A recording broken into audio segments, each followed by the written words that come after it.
ஓம் சாந்தி. Good morning. இன்று ஆன்மாவின் தாகம் இறுதி நாள். 2004 உள்ள முரளிகளுக்கும் இன்று முடிவு, இறுதி நாள் தான். மற்றும் உலகிலும் 31 மார்ச் க்ளோசிங் டே ஆகும் இல்லையா? ஆன்மாவின் தாகம் என்று சொல்வதில் சுகூன் என்ற வார்த்தை உண்மையில் ஒரு உருது வார்த்தை. அதன் அர்த்தம் உணர்ச்சி பற்றுதல் அல்லது மன அமைதி என்று சொல்லலாம். ஒருவர் தங்க விரும்பும் இடம், அங்கே அவனுக்கு வீடு போன்ற சுகூன் உணர்வு கிடைக்கும். ஒரு மாதிரி இல்லையா? அங்கிருந்து எங்கும் போகவே மனசு இல்லாத நிலை. இப்படியான இடம் எது? மதுபன். நமக்கு என்ன பாபா சொல்கிறார்? அது நிரந்தர வீடு. இங்கே ஆன்மாவுக்கு சுகூன் கிடைக்கிறது, அதாவது மன அமைதி. சுகூனை பற்றிய சில வரிகள் உள்ளன. இப்படியெல்லாம் ஒவ்வொரு முகமும் காட்டுவதற்காக மட்டுமே உள்ளது. ஒவ்வொரு முகத்திலும் சுகூன் கூட காட்டுவதற்காக மட்டுமே உள்ளது. இல்லையெனில் ஒவ்வொருவரும் இங்கே காலமெங்கும் அமைதியற்றவர்களாகவே உள்ளனர். நீங்கள் சுகூனை எங்கே தேடுவீர்கள்? என்ன சொல்வீர்கள்? மதுபனில் மற்றும் உங்கள் உள்ளே. ஏனெனில் மற்றவர்களில் குழப்பங்களே நிரம்பியுள்ளன. மன அமைதி என்பது மனிதனின் உள்ளேயே மட்டும் கிடைக்கக்கூடியது. இன்று உள்ள அவ்வியக்த முரளிகள் பாபாவின் 2 முரளிகள் தான். அவை டிசம்பர் மாதத்துக்கானவை. ஒன்று 15 டிசம்பர் 2004, மற்றொன்று 31 டிசம்பர் 2004. முதல் முரளி 15 டிசம்பர் இன்டர்நேஷனல் டீ டே ஆகவும் இருக்கும். தேநீர் விரும்பிகளுக்கு இதனால் மிகவும் மன அமைதி கிடைத்திருக்கும். நான் நம்புகிறேன் 15 டிசம்பர் முரளி இருக்கிறது. அதன் தலைப்பு என்ன இன்று? பாப்தாதாவின் சிறப்பு ஆசை என்ன அது? ஒவ்வொரு குழந்தையும் ஆசீர்வாதத்தை கொடுக்கவும் ஆசீர்வாதத்தை பெறவும் செய்ய வேண்டும். முதல் பாயிண்ட் இதில் என்னவென்றால், நீங்கள் ஆன்மீக ஆத்மாக்கள் இருக்கிறீர்கள். அதனால் நீங்கள் கவலையற்ற மகாராஜாக்களாக இருக்கிறீர்கள். இது இந்த முரளியின் முதல் பாயிண்ட். அப்படியானால் பாபா சொன்னது பேஃபிகர் பாட்ஷா என்பதால் ஆன்மாவுக்கு மன அமைதி கிடைக்கிறது. ஏனெனில் உங்களுக்கு எந்த டென்ஷனும் இல்லை. நீங்கள் கவலையற்ற மகாராஜா. அதில் 4 விஷயங்கள் சொல்லப்பட்டுள்ளன. எவை? எப்போது நீங்கள் கவலையற்றவர்? காலை தூக்கத்திலிருந்து எழும்போது நீங்கள் கவலையற்றவர். நடந்து கொண்டிருந்தாலும் கவலையற்றவர். மற்றும் கர்மங்கள் செய்தாலும் கவலையற்றவர். சாப்பிடுவது பற்றி அதில் சொல்லவில்லை. மேலும் பாபா சொன்னார், கர்மம் செய்தாலும் சேவை செய்தாலும் நீங்கள் கவலையற்றவர் இல்லையா? எந்த டென்ஷனும் இல்லை. 2 முறை பாபா அதில் கேட்டார், வலியுறுத்தி கேள்விக்குறியுடன். ஏதாவது கவலை இருக்கிறதா? ஏதாவது கவலை இருக்கிறதா? என்ன சொல்வீர்கள்? யாருக்காவது கவலை இருக்கிறதா அல்லது அதிக டென்ஷன் இருக்கிறதா? எக்ஸாம் டென்ஷன், கொஞ்சம் டென்ஷன் வாழ்க்கைக்கு அவசியம். ஆம், டென்ஷன் இருக்கிறது, சரி, ஓகே. ஆனால் அது யாருக்காக செய்கிறீர்கள்? பாபாவுக்காக செய்கிறீர்கள். அதனால் பாபா இந்த மன அமைதி பற்றி சொன்னார். ஏனெனில் ஒவ்வொரு ஆத்மாவும் மன அமைதியை தேடிக்கொண்டிருக்கிறது. அதனால் அது மன அமைதி மறைந்து விட்டது என்று நினைக்கிறது. அனைவருக்கும் அப்படித்தான் தோன்றுகிறது இல்லையா? இதை செய்தால் மன அமைதி வரும், அதை செய்தால் மன அமைதி வரும். ஒவ்வொரு ஆத்மாவும் மன அமைதியை தேடிக்கொண்டிருக்கிறது. அதனால் பாபா இதில் மன அமைதியின் அடையாளத்தை கூறியுள்ளார்.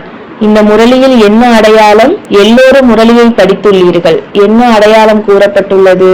ஆத்மா திருப்தியாக இருக்கும், மற்றவர்களையும் திருப்திப்படுத்தும். இந்த கவலையற்ற ஆத்மா, அந்த கவலையற்ற பாட்ஷா, அதன் அடையாளம் இதுதான். மேலும் விதியும் கூறப்பட்டுள்ளது இல்லையா? எப்படி பாபா முரளியில் வரதானம் தருகிறார், சக்திவான் பவ என்று. அதில் கடைசியில் வரும் 4 வரிகளில் விவரிக்கிறார்.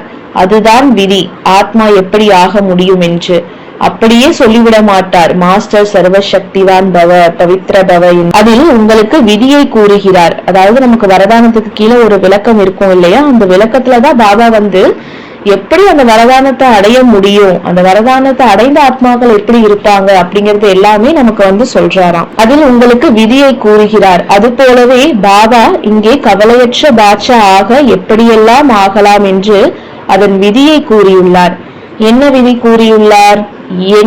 எனது என்பதிலிருந்து உனது என்பதற்கு மாற்ற வேண்டும். அதாவது உங்களுடையது எதுவாக இருந்தாலும் அதையெல்லாம் பாபாவிற்கு கொடுத்து விடுங்கள். எல்லா சுமைகளையும் பாபாவிற்கு கொடுத்து விடுங்கள். உங்களிடம் உள்ள லேபிள்கள் எல்லாம் இது என்னுடையது, இது என்னுடையது என்று இருக்கும் எல்லாவற்றையும் பாபாவிற்கு கொடுத்து லேசாகி விடுங்கள். அப்போது நீங்கள் கவலையற்ற மகாராஜாக்கள் ஆகிவிடுவீர்கள். இதில் எனதிலிருந்து உனது என்பதற்கான ஒரு உதாரணம் தாதி ஜானகி தான். தாதி ஜானகிஜி தன்னுடையதை என்ன செய்தார்? உடலையும் பாபாவுக்கு ஸ்வாகா செய்தார் இல்லையா? பாபா சொன்னது போல தாதி ஞானத்தில் எப்போது வந்தார் என்றால் மற்றவர்களை விட கொஞ்சம் தாமதமாக வந்தார். மேலும் உடல்நிலை காரணமாக தாதி முதலில் புருஷார்த்தத்தில் கொஞ்சம் தளர்வாக இருந்தார். ஆனால் பாபா கவனத்தை ஈர்த்த போது தாதி முதலில் எதற்கு கவனம் கொடுத்தார் என்றால் தாதி முரளியை பலமுறை படிக்க தொடங்கினார். அதன் பிறகு தாதியுடன் இருந்த ஒரு சகோதரியின் அனுபவம் என்னவென்றால் தாதியின் உடல்நிலை மிகவும் மோசமாக இருந்தது. மேலும் அவ்யக்த பாப்தாதா சொன்னார், ஜனக்கை எங்கு அனுப்ப வேண்டும், அதாவது ஜானகி தாதிய பாபா ஜனக் குழந்தை அப்படின்னு தான் கூப்பிடுவாரு. வெளிநாட்டுக்கு சேவைக்காக அனுப்புங்கள் 1971. மேலும் தாதி 1916 பிறந்தவர். 1016 பிறந்தவர் இல்லையா? அந்த நேரத்தில் தாதியின் வயது சுமார் 55 இருந்தது. ஆனாலும் அவர் இளமையாகத்தான் இருந்தார். தாதி லண்டன் சென்றார். மேலும் தாதியின் சங்கல்பம் என்னவென்றால் பாபா சொல்கிறார், பாபா சொல்கிறார். மேலும் இந்த உடல் என்னுடையது என்று எங்கே இருந்து வந்தது? எல்லா மருந்துகளையும் தாதி அப்போது விண்ணில் எரிந்து விட்டார். நான் முழுமையாக நலமாக இருக்கிறேன், பாபா சொன்னால் நான் ஆரோக்கியமாக இருக்கிறேன் மற்றும் வெளிநாட்டு சேவை செய்ய முடியும் என்று. மேலும் அந்த நேரத்தில் அந்த சகோதரி எழுதியது ஒவ்வொரு ஊசியும் 400 இருந்தது. அந்த நேரத்தில் அது முக்கியம் இல்லையா? 400 ரூபாய். 71ஆம் ஆண்டின் விஷயம். தாதி எல்லா மருந்துகளையும் டஸ்ட்பினில் போட்டு தாதி லண்டனுக்கு சேவைக்காக சென்று விட்டார். அப்படியானால் இதுதான் எனது என்பதிலிருந்து உனது என்பதற்கு மாற்றம் செய்வது. இதில் வெளிநாட்டவர்கள் மிகவும் நல்ல உதாரணங்கள். ஏனெனில் அவர்கள் ஒவ்வொரு விஷயத்திலும் எழுதி பதித்து வைப்பார்கள். வீடு யாருடையது? பாபாவினுடையது. கடை யாருடையது? பாபாவினுடையது. கார் யாருடையது? பாபாவினுடையது. ஒவ்வொரு பொருளிலும் அவர்கள் லேபிள் ஒட்டி பதித்து வைப்பார்கள். உண்மையில் ஒரு சகோதரர் இருக்கிறார். அவரிடம் வெளிநாட்டில் ஒரு அறை மட்டுமே உள்ளது. அந்த அறையை அவர் பாபாவுக்காக வைத்துள்ளார். தானோ ஸ்டோர் ரூமில் தூங்குகிறார். ஏனெனில் பாபா சொல்கிறார் அல்லவா, 2 கால்கள் பூமியில் உள்ளன. ஒவ்வொரு வீட்டிலும் பாபாவுக்கு இடம் இருக்க வேண்டும். பாபா உங்களுடன் இருக்க வேண்டும். பின்னர் இந்த முரளியில் பாபா நமக்கு 2 ஹோம்வொர்க் கொடுத்துள்ளார். எந்த 2 ஹோம்வொர்க்? எல்லோரும் எழுதுவீர்கள். அமிர்த வேலை சப்கான்சியஸ் மைண்டிலும் ஏதேனும் கவலை இருக்கிறதா என்று கேள்விக்குறி. அதாவது காலையில் நாம் எல்லோரும் அமிர்த வேலை செய்யும் போது நம்மிடம் நாமே கேட்க வேண்டும், எங்காவது எந்த மூலையிலும் எந்த டென்ஷனும் இருக்கிறதா, கவலை இருக்கிறதா என்று. மேலும் மிகவும் மன அமைதி தரும் பாயிண்ட் என்னவென்றால் பாபா சொன்னார், எந்த மூலையிலும் எங்காவது கூட டென்ஷன் இருந்தால் அதை பாபாவுக்கு கொடுத்து விடுங்கள். நீங்கள் சிந்தியுங்கள், உலகில் உங்கள் முன்னால் யாராவது நான் இருக்கிறேன், நீங்கள் உங்கள் எல்லா கவலைகளையும் எனக்கு கொடுத்து விடுங்கள், நீங்கள் சுதந்திரமாகி விடுங்கள் என்று சொன்னால் எப்படி இருக்கும்? நமக்கு ரிலாக்ஸாக இருக்கும் இல்லையா? அப்படிதான் தோன்றும் இல்லையா? ஆம், இதனால் நமக்கு ரிலாக்ஸ் கிடைக்கிறது, ரிலீஃப் கிடைக்கிறது என்று. 2வது ஹோம்வொர்க் பாபா கொடுத்தது செக் அண்ட் சேஞ்ச். என்ன சோதனை செய்ய வேண்டும் என்றால் எங்கு என்னுடையது என்ற உணர்வு இருக்கிறது என்பதை பார்த்து அதை மாற்ற வேண்டும். பாபாவில் இல்லையா? அதையெல்லாம் எனதிலிருந்து உன்னுடையதாக மாற்ற வேண்டும். பாபா சொன்னார், ஒன்று மட்டுமே தான் வித்தியாசம், ஒரு சிறிய மாற்றமே. பக்தியிலும் பாடியிருந்தோம், உன்னுடையது எல்லாமே, உனக்கே எல்லாம் அர்ப்பணம். ஆனால் கொடுக்க வேண்டிய நேரம் வந்தால் யாரும் தயாராக மாட்டார்கள். பிறகு 2வது பாயிண்ட், மிகப்பெரிய பொக்கிஷம், உயர்ந்த சங்கல்பத்தின் பொக்கிஷம். அதில் பாபா மேலும் சேர்த்து என்ன சொன்னார்? இப்போதைய நேரமும் மிகப்பெரிய பொக்கிஷம், தற்போது நடக்கும் காலமும் மிகவும் மதிப்புடையது, குறிப்பாக சங்கம யுகம். ஏனெனில் முழு கல்பத்திலும் இந்த ஞானம் உங்களுக்கு இருக்காது. ஆகவே முழு சிருஷ்டியின் வரலாற்று அறிவு இந்த நேரத்தில் உங்கள் கையில் உள்ளது. எனவே இந்த நேரத்தின் மதிப்பை அறிய வேண்டும். அதாவது என்னுடையது எல்லாமே உன்னுடையதா மாத்திரணும். அடுத்து பாபா சங்கல்பம், நேரம், இந்த சங்கம யுகம் 3னுடைய பொக்கிஷத்தை சொல்றாரு. நீங்கள் ஆங்கிலத்தில் வர்த்தமான் என்பதை என்ன சொல்வீர்கள்? பிரசன்ட் என்று சொல்வார்கள். பிரசன்ட் என்பது ஒரு கிஃப்ட் போலதான். நீங்கள் யாருக்காவது பரிசு கொடுத்தால் அதையும் பிரசன்ட் என்று சொல்வீர்களே. அதனால் அதாவது நம்ம கிஃப்ட்டுக்கு இன்னொரு பேர் பிரசன்ட்னு சொல்றோம், இன்னொரு நிகழ்காலத்தை இங்கிலீஷ்ல என்ன சொல்றோம், பிரசன்ட் அப்படின்னு சொல்றோம். அதனால் இந்த பிரசன்ட் என்பது உங்களுக்கு ஒரு பரிசு இல்லையா? இந்த தற்போதைய நேரம் உங்களுக்கு ஒரு பரிசு. உலகத்திலும் சொல்வார்கள் past is gone, future is unknown இல்லையா? அதாவது கடந்த காலம் கடந்து விட்டது, எதிர்காலம் தெரியாதது அப்படின்னு ஒரு பழமொழி சொல்லுவாங்க. அடுத்த நிமிடம் என்ன நடக்கும் என்று யாருக்கும் தெரியாது. ஆகவே இந்த பிரசன்ட் மட்டும்தான் உங்களுடையது. பிறகு பாபா கூறிய மற்ற பொக்கிஷங்கள் என்ன? இதே முரளியில் ஒரு வரதானம் கொடுத்தார். அந்த வரதானம் என்னவென்றால், ஆத்மா எவ்வளவு உயர்ந்ததாக ஆக விரும்புகிறதோ அவ்வளவு உயர்ந்ததாக ஆக முடியும். மேலும் எந்த பொக்கிஷத்தை கொடுத்தார்? குணங்களின், சக்திகளின், நேரத்தின் பொக்கிஷம் இல்லையா? இதில் பாபா நமக்கு பொக்கிஷங்களை கொடுத்துள்ளார். மேலும் பாபா சொன்னார், கொடுப்பதில் எல்லோரும் எப்படி இருக்கிறார்கள்? ஒரே மாதிரி. பாபா எப்படி கொடுக்கிறார்? ஒரே மாதிரி. ஆனால் எடுப்பதில் என்ன ஆகிறது? வேறுபாடு வந்து விடுகிறது. கடைசியில் பாபா கூறிய மூன்றாவது பாயிண்ட் என்னவென்றால், ஆசீர்வாதத்தை கொடுக்கவும் ஆசீர்வாதத்தை பெறவும் செய்யுங்கள். இது எளிதுதான். மேலும் சுகத்தை கொடுத்து சுகத்தை பெறவும் எளிது. பாபா சொன்னார் எளிது இல்லையா? நாம் என்ன செய்கிறோம்? ஆசீர்வாதத்தை கொடுக்கிறோம், ஆனால் அதே நேரத்தில் எடுத்தும் கொள்கிறோம், கெட்ட எனர்ஜியையும் உட்கொள்கிறோம். யாராவது நம்மை நல்லபடியாக நடத்தவில்லை என்றால் அந்த ஆத்மா என்ன செய்கிறது? அதை உள்ளே எடுத்துக்கொள்கிறது. அதனால் பாபா சொன்னார், யாராவது உங்களுக்கு துக்கத்தை கொடுத்தால் அதை நீங்கள் எடுத்துக்கொண்டால் உங்கள் உள்ளேயும் என்ன ஆகும்? அசுத்தம் ஏற்படும் இல்லையா? நீங்கள் சுத்தமான மற்றும் தெளிவான இதயமாக ஆக முடியாது. அதற்கு பாபா ஒரு உதாரணம் கொடுத்தார். யாராவது கெட்ட பழத்தை உங்களுக்கு கொடுத்தால் அது வெளியே பார்க்க மிகவும் அழகாக இருந்தாலும் அது பயனற்றது என்றால் நீங்கள் அதை எடுக்க மாட்டீர்கள், திருப்பி கொடுத்து விடுவீர்கள். அது போல அதை எடுத்துக்கொள்ள கூடாது. அதற்கான தீர்வையும் பாபா சொன்னார். உதாரணமாக, யாராவது உங்களுக்கு துக்கத்தை கொடுத்தால் நீங்கள் அதை எடுத்துக்கொண்டால் அதன் தீர்வு என்ன? அந்த ஆத்மாவுக்கு 10 மடங்கு ஆசீர்வாதத்தை கொடுக்க வேண்டும். அப்போது அதன் தாக்கம் உங்கள் மீது வந்தது நீங்கிவிடும். எவ்வளவு அழகா பாபா சொல்றாரு பாருங்க. ஒரு ஆத்மா நமக்கு துக்கத்தை கொடுக்கறாங்க, நம்ம அதை உள் வாங்கிட்டோம். ஆனா திருப்பி நம்ம என்ன பண்ண சொல்றாரு? 10 மடங்கு. ஒரு மடங்கு நீங்க எடுக்கிறீங்கன்னா 10 மடங்கு ஆசீர்வாதத்தை அந்த ஆத்மாவுக்கு கொடுக்கணுங்கிறாரு. அப்போ அந்த ஆத்மாவினுடைய தாக்கம் நம்ம மேல இருக்காது. சரி, உலகத்தில் ஒரு பழமொழி என்ன சொல்கிறது? கெட்ட பார்வை வைத்தவனே உனக்கும் நல்லது ஆகட்டும். நாம் எல்லோருக்கும் ஆசீர்வாதத்தை கொடுக்க வேண்டும் இல்லையா?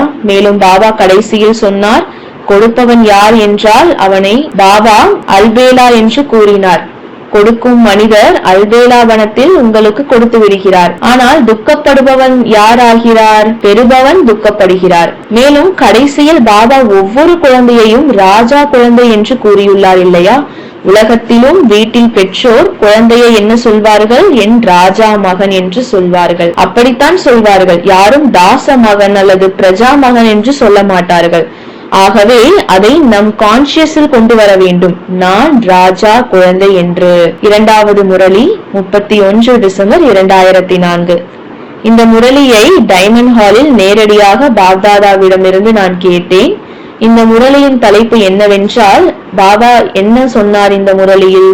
இந்த வருடத்தில் ஆரம்பத்திலிருந்தே மிகவும் விரிவான வைராகிய விருத்தியை வெளிப்படுத்துதல். மேலும் அதுவே என்ன? முக்தி தாமத்தின் கதவுகளை திறக்கும் சாவி. அதாவது வைராக விருத்தியை வெளிப்படுத்தி முக்தி தாமத்தின் கதவுகளை திறக்கும் சாவி. இதன் இரண்டாவது என்னவென்றால், இதன் வரலாற்று சம்பவம் 2004 26 டிசம்பரில் மிகப்பெரிய சுனாமி வந்ததில்லையா? அதனால் எல்லோரும் பாதிக்கப்பட்டார்கள். மேலும் அது 14 நாடுகளில் ஏற்பட்டது. அதன் காரணம் இந்தோனேஷியாவில் கடலடியில் ஏற்பட்ட நிலநடுக்கம். அதன் காரணமாக இந்த சுனாமி வந்தது. மேலும் சுமார் 2,30,000 பேர் உயிரிழந்தனர். மேலும் அதன் அலைகள் சுமார் 100 அடி உயரம், சுமார் 1 கிலோமீட்டர் வரை இருந்தது.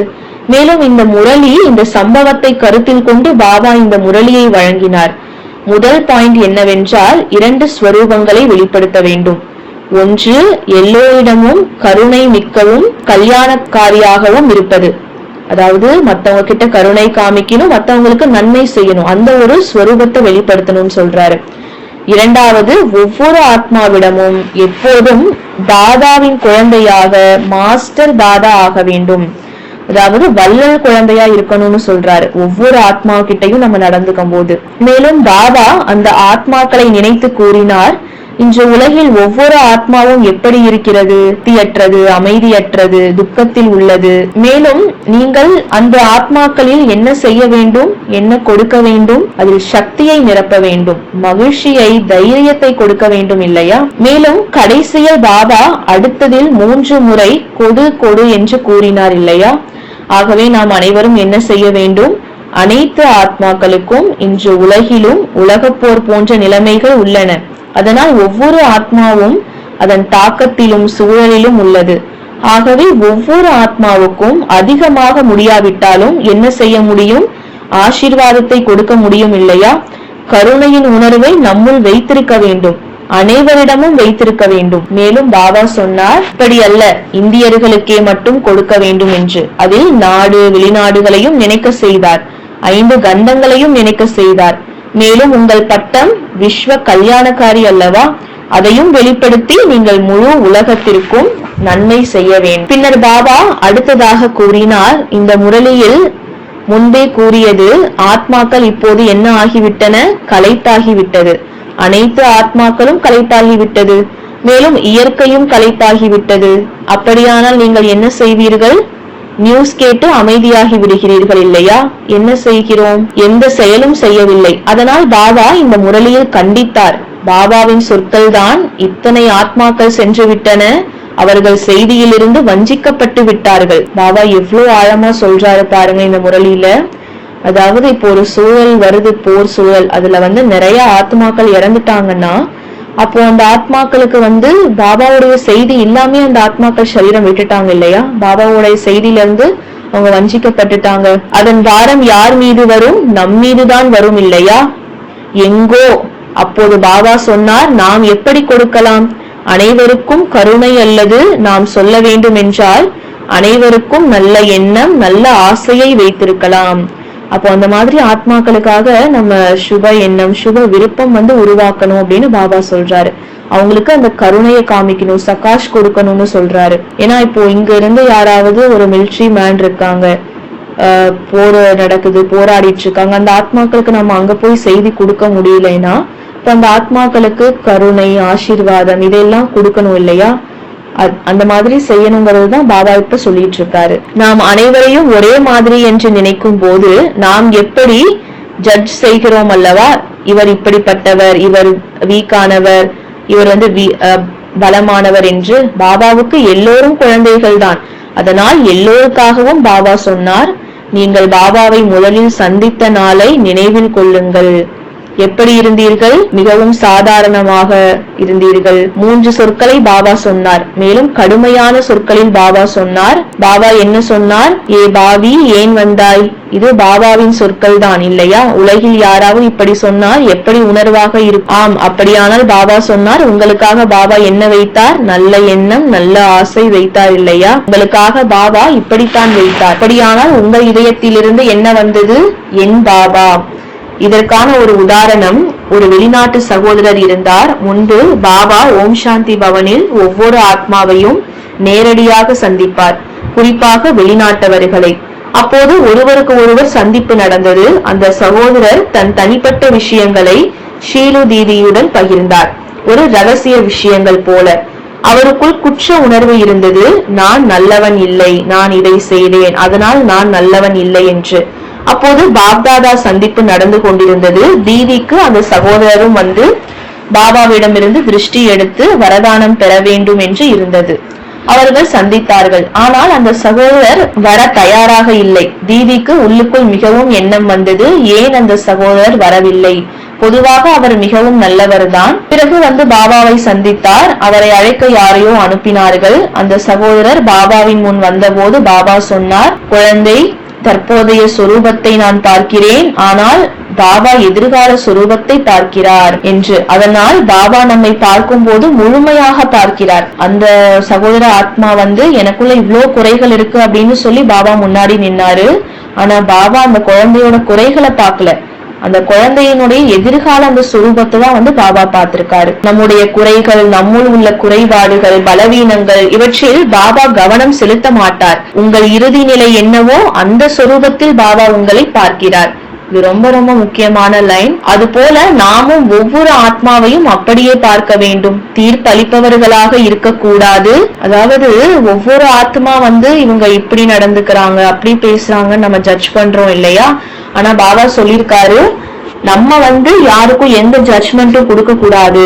அவங்களுடைய அந்த எதிர்கால சொரூபம் என்ன, தேவதா, ஃபரிஷ்தா, அந்த சொரூபத்துல அவங்க பார்க்கணும் அப்படின்னு சொல்லியிருக்காரு. ஏன்னா பாபாவே அந்த சொரூபத்துலதான் ஒவ்வொரு குழந்தையையும் பார்க்கிறாராம். அடுத்த பாயிண்ட் என்னவென்றால், நாம் முழுமையாக மிகவும் விரிவான வைராகியவாதிகள் ஆன போதுதான் முக்திதாமத்தின் கதவு திறக்கும்.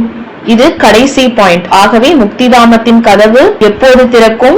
நாம் மிகவும் விரிவான வைராகியவாதிகள் ஆகும்பொழுது. இதில் 3 பாயிண்ட்கள் உள்ளன. ஒவ்வொரு பாயிண்டிலும் 4 விஷயங்கள் உள்ளன. நாம் எப்போது மிகவும் விரிவான வைராகியவாதிகள் ஆகிறோம்? எதில் நாம் மிகவும் விரிவான வைராகியம் ஆக வேண்டும்? திருஷ்டி, விருத்தி, சம்பந்தம், தொடர்பு மற்றும் சேவை. ஏனெனில் சேவையிலும் ஆத்மாக்களுக்கு அட்டாச்மெண்ட் வருகிறது. அதனால் பாபா சொன்னார், எந்த ஒன்றிலும் எந்த அட்டாச்மெண்ட்டையும் வைத்துக் கொள்ள கூடாது. மிகவும் விரிவான வைராகியவாதிகள் ஆக வேண்டும். பிராமணர்களுக்காக பாபா இந்த முரளியில் முன்பே சொன்னார், பிராமணர்களின் ராயல் மொழி என்னவென்றால், இது நடந்து கொண்டே இருக்கிறது, இது அப்படித்தான் நடக்கும், ஆகிவிடும் என்று. ஒரு அவ்யக்த முரளியில் பாபா சொன்னார், இப்படிப்பட்ட வார்த்தைகள் பேசினால், அதாவது இது நடந்து கொண்டே இருக்கிறது, இது அப்படிதான் நடக்கும் என்று. அப்படியானால் ராஜதானியில் நடக்க முடியாது. மேலும் பாபாவின் முன் சென்றால் பாபா என்ன சொல்வார்? முன்னே செல்லுங்கள் என்று சொல்வார் இல்லையா? இது நடந்து கொண்டே இருக்கிறது, இப்போது உங்களையும் முன்னே அனுப்பி விடுவார். அதாவது நம்ம இப்படிதான் இது நடக்குது, நம்ம ஒண்ணும் பண்ண முடியாது அப்படின்னு சொல்றோம் இல்லையா சில சமயங்கள் சேவையில. அப்ப பாபாவும் என்ன சொல்லிடுவாரா, ராஜதானியில முன்னாடி போக முடியாது, இது இப்படிதான் இருக்கும், நீங்க முன்னாடி போங்க அப்படின்னு சொல்லிடுவாராம். இப்போது உங்களையும் முன்னே அனுப்பி விடுவார். இப்போது பாபா உங்களையும் நகர்த்தி விடுவார்.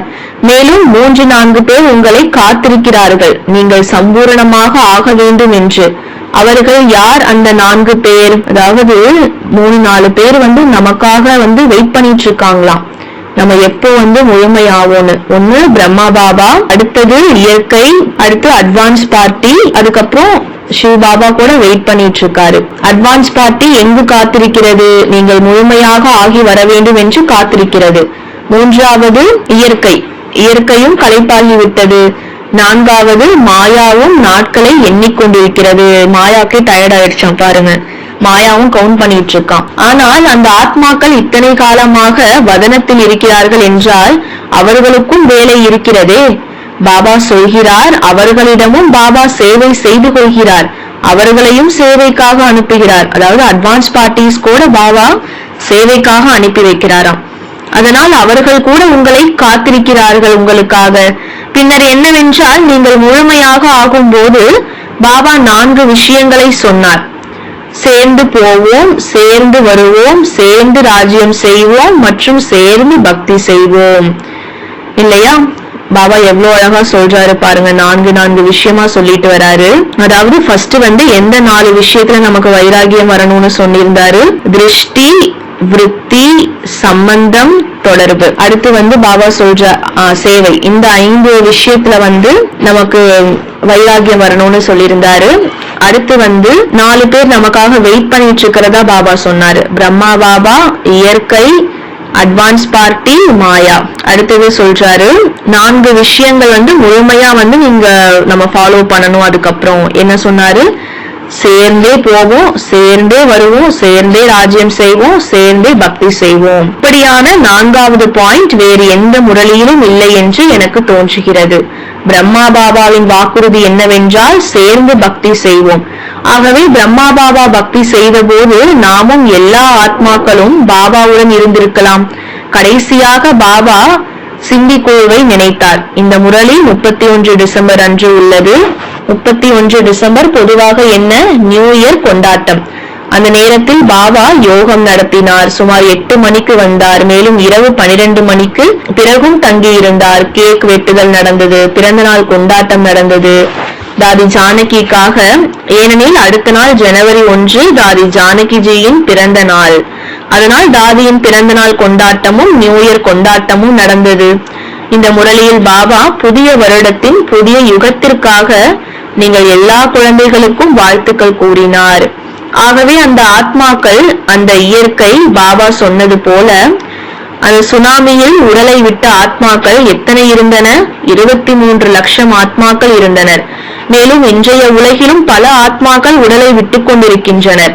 பாபா சொல்கிறார், ஆத்மாக்கள் கூட்டமாக செல்கின்ற போது, கூட்டமாக மரணம் நடைபெறும் போது உடல்கள் எளிதாக தயாராக இருக்காது. உடல் தயாராக இல்லாத போது அவை என்ன செய்கின்றன? சூழலில் அலைந்து திரிகின்றன. இது இவ்வளவு ஆழமான பாயிண்ட் நமக்கு பாபா புரிய வச்சுட்டு இருக்காரு. அதாவது கடைசி நேரத்துல நிறைய ஆத்மாக்கள் சரீரத்தை விடுவாங்க இல்லையா? அப்போ அடுத்தடுத்த பிறவிக்கு போகணும்னா ஒரு உடல் தேவைப்படும். அந்த உடல்கள் சீக்கிரத்துல தயாரா இருக்காது இல்லையா? அப்போ அந்த தயாராக இல்லாத நேரத்துல என்ன ஆகும்? அந்த ஆத்மாக்கள் சிலது அலைஞ்சிட்டே இருக்கும். அவை அமைதியற்ற ஆத்மாக்கள் ஆகின்றன. மேலும் அவை ஒருவரை ஒருவர் பாதிக்கின்றனர். அதாவது சோல் என்டர் ஆகுதுன்னு சொல்றோம் இல்லையா? ஏன் என்டர் ஆகுது? அந்த மாதிரி சமயத்துல அந்த ஆத்மாக்களுக்கு உடல் கிடைச்சிருக்காது, தயாரா இருக்காது, கொஞ்சம் டைம் எடுக்கும். அப்ப அது வரைக்கும் அந்த ஆத்மாக்கள் அமைதி இல்லாம தவிச்சிட்டு இருக்கும். அப்ப யாராவது வீக்னஸா இருந்தா அந்த ஆத்மாக்களினுடைய உடலை எடுத்து யூஸ் பண்ணிக்கும். அதனால்தான் விரும்பாமல் இருந்தாலும் ஒவ்வொரு ஆத்மாவும் இன்று உள்ளுக்குள் அமைதியின்மையை உணர்கிறது. அது மன அமைதியை விரும்புகிறது, ஆனால் கிடைக்கவில்லை. எல்லாவற்றையும் செய்தாலும் மன அமைதி இல்லை.